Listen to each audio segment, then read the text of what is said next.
আৰু লগে লগে তেখেতক আমি ৰাভা জাতিৰ প্ৰতীক হিচাপে মাঞ্চললৈ আটাইতকৈ আগবঢ়াব বিচাৰিছোঁ প্ৰবন্ধ কৰাৰ ক্ষেত্ৰত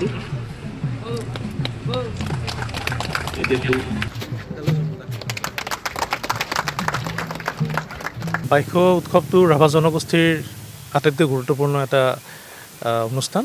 এইটোৰ জৰিয়তে যিটো কৃষি কৰ্ম আৰম্ভণি কৰা হয় তাৰ আৰম্ভণি শুভাৰম্ভণি সকলোৱে ভগৱানক প্ৰাৰ্থনা কৰিব যাতে কৃষি কৰ্ম ভালদৰে হয়, উৎপাদন ভালদৰে হয়। আৰু তাৰ লগত সংগতি ৰাখি দুধনৈ আঞ্চলিক ৰাভা ছাত্ৰ সন্থাই আজি ইয়াত যি অনুষ্ঠান আৰম্ভ কৰিলে তাত সাংস্কৃতিক শোভাযাত্ৰাটো মই উদ্বোধন কৰিলোঁ। কৰি ভালে লাগিল। এই অঞ্চলৰ সকলো জাতি জনগোষ্ঠী ইয়াত অংশগ্ৰহণ কৰিছে। ইমান গৰম স্বত্তেও সকলোকে মই বাইশ উৎসৱৰ মোৰ আন্তৰিক অভিনন্দন আৰু শুভেচ্ছা জনাইছোঁ।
আপুনি চাই আছে ND24 সৰ্বশ্ৰেষ্ঠ নহয় সৰ্বোত্তমৰ দৌৰত।